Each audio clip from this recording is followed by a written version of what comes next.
What's going on, guys? My name is Nick. This is my 2005 Honda Accord Coupe with the 2.4 liter inline 4, and today I'm going to be showing you guys how to change the spark plugs. Changing the spark plugs in your car is a super basic piece of maintenance. It's a good piece of maintenance you should do every 30,000 miles. It keeps the longevity of your engine and makes sure it runs proper. The first step, besides popping the hood, is to grab a 3/8 ratchet.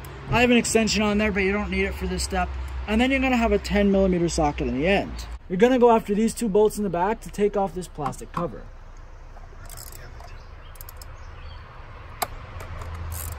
Alright, we have these two back bolts off and out. You're now going to go at these two.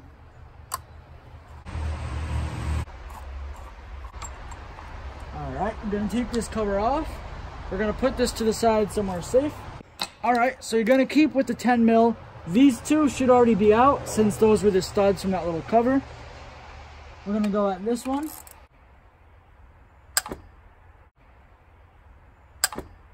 Alright, so now that you have all of the other bolts out, which should have just been two, we're just going to lift them out.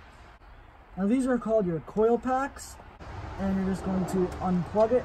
And this is a coil pack. You want to make sure you keep these in order, so lay them down on the ground somewhere left to right.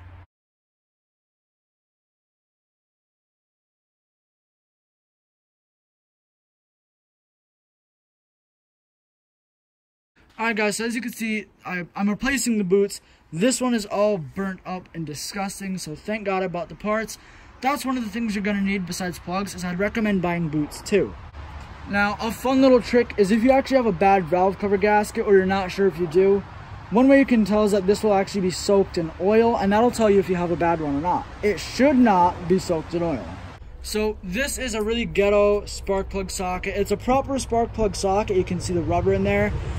It was a swivel head, so I decided that we could electrical tape it so it doesn't swivel as much. It's also on a pretty long extension, so we can actually reach down into the engine. We're going to grab our 3/8 ratchet, and then we're going to break them all free. So we just got our first plug out, and as you can see, this thing is burnt to a crisp. So just for comparison, this is our new Iridium plug. This is the old one on the left. I shouldn't have to tell you that. You can see why this is a very necessary piece of maintenance. Alright guys, so as you can see, I did not cheap out on the spark plugs. I got the Laser Iridium Premium spark plugs. I could have gotten cheaper ones, but they're only like $3 cheaper per plug, so I figured I'll get the name brand NGKs. O'Reilly only sells the good stuff.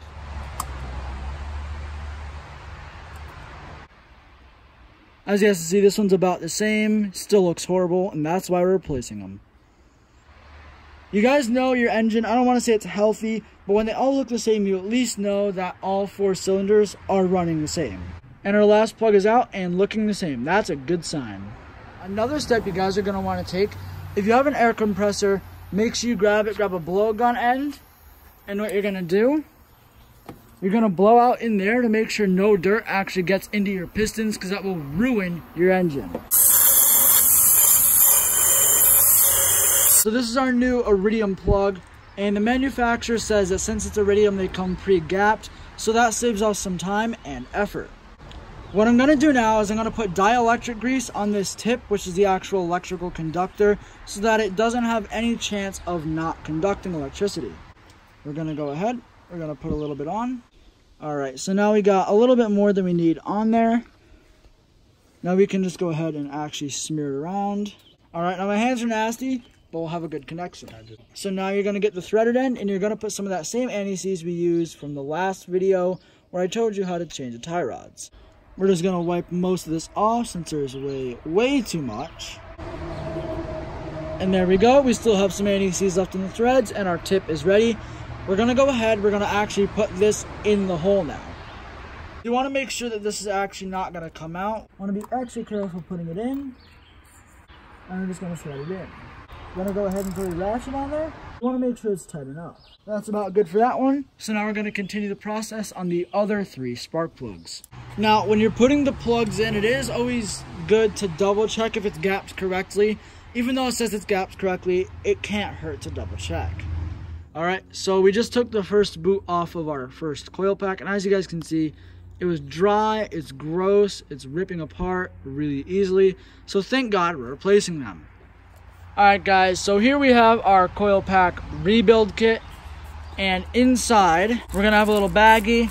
It's going to have this seal, which goes up top right there. It's going to have this little boot piece right here, which goes on the bottom, and it's going to have a little spring. Make sure you don't lose it. So the first thing we're going to do is this little boot on the bottom. You can watch how old and crusty it is by how it disintegrates when I try to take it off. So we're going to push it off as it rips. That's how you know it was junk. Now we're going to go ahead, we're going to take this seal off right here, pull it around the edges, and then slide it right off. And now you really should be using a pair of pliers for this, but I'm using this spring that has a hook on the end. There's a spring on the inside, and what I'm doing is I'm just hooking it, pulling it out, and there's your spring. We're going to start off, now that it's as disassembled as we can get it, we're going to put it on like this.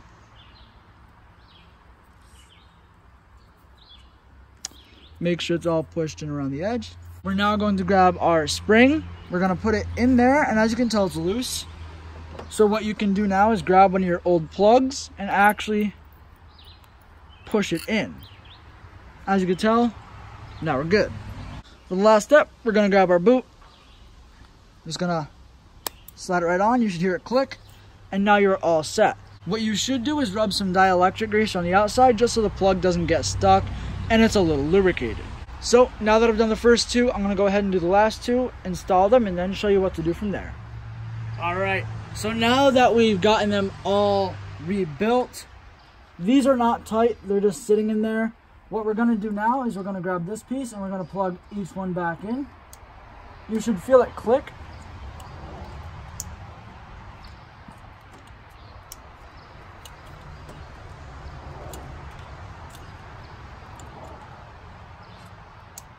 And now we're just going to press it until you feel it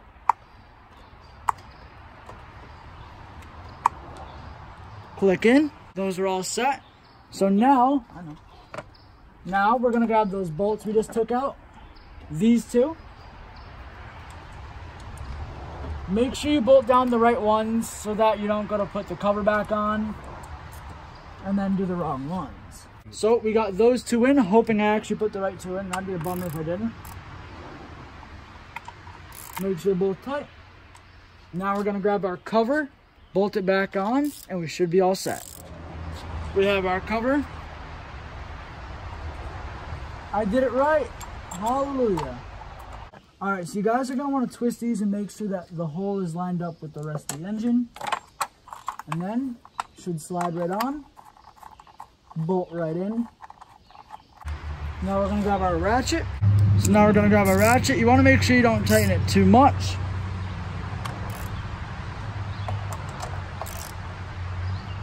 Now for the last step, we have these two bolts in the back of the cover that we're going to go ahead and tighten down.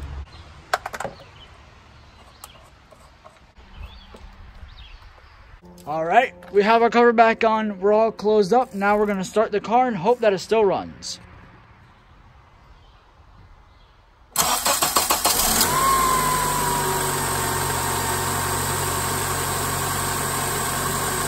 Alright guys, I just got back from a test drive in the Accord. It runs phenomenal, it throws no check engine lights, and that's exactly what we're looking for. If you guys do have a problem where it throws a check engine light after you change your plugs, make sure all your connections are secure and you didn't unplug any sensors or unplug the wrong thing.